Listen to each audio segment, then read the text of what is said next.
Alright guys, yeah, Xmosquito here. Yeah, this is going to be like a hardware type video this time instead of a replay.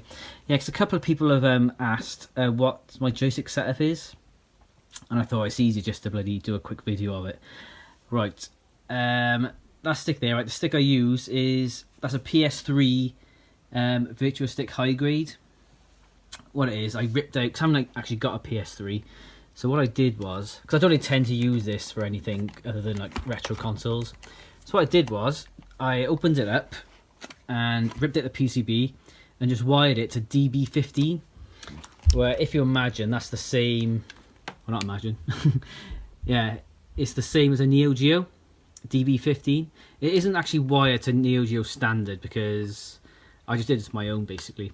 So what I did was just, basically I bought a extension lead off eBay and chopped the end off and just soldered each button to the DB15. And then if you do it that way, you can make basically that stick can be used for anything really, as long as you make like pad hacks. So what I did was I got a core.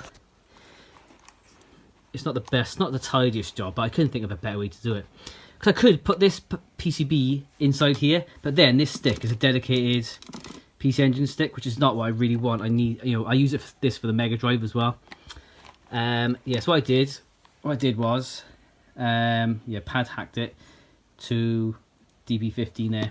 And if you imagine now, I just plugged that in there, dunk, then plugged the pad into PC Engine, and now this works on it.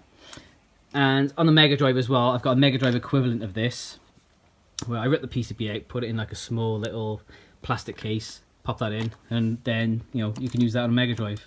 And you could do it with everything as well. Like I used to use this for the Famicom, made an adapter for the Famicom, yeah, PlayStation, anything really.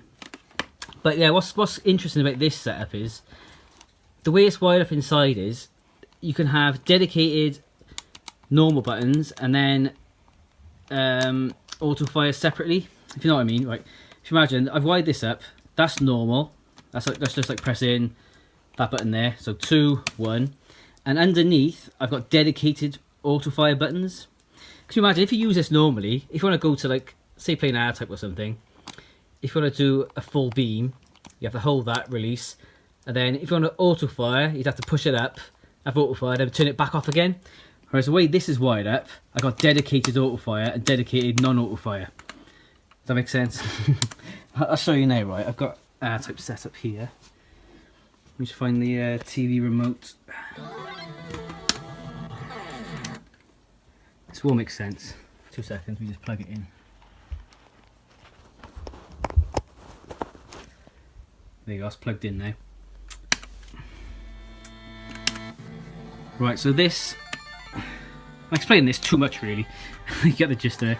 So the top left button, I can charge up, then the bottom left there, auto fire. And that goes the same for this button as well. Say that was like fire on another game. You have single fire, single shots, then that's auto fire.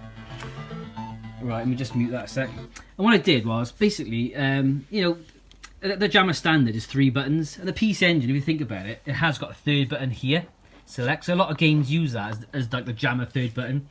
Because say Ninja Spirit, that's to change your weapon, and on the arcade, button 3 would be to change your weapon. So what I did was I used the 3rd button there and wired the select button to it. So basically you got like 3 buttons. So say you're playing Soldier Blade, instead of like reaching, say you're playing on the pad, you got to reach there, go back to fire. I can just tap, dunk, just tap it to change the speed. So yeah, yeah, it's a really nice stick. This is because they're quite pricey now, but I got this one quite cheap back in the day. Well, not back in the day, 2 years ago, 4 years ago, 4 or 5 years ago. Yeah, it's full Samware parts. Basically the same as my arcade machine. Samware buttons, but it's a bit of a pain in the ass, right? Because to get it apart, yeah, I put a foam on the bottom so it doesn't slip on my knees. You got to take all the bottom off. Then you got coach bolts here. You got to undo nuts. Oh, it's such a pain in the ass to change a button or say like the joystick breaks. But the thing is, just like domestic use, it's never going to break really, unless you just get really mad and just dunk. Which I've done in the past playing Street Fighter Online, but not on this particular stick. But yeah, there you go guys. What's up? Alright guys, yeah, sorry, I thought I'd mention this while I'm doing this video. A couple of months ago I was on a podcast, like a retro gaming podcast. Yeah, retro gaming discussion show it was, and they got a section on there, well, a theme on there where they just interview people. We're just talking about their retro, their gaming life basically from when they first played video games.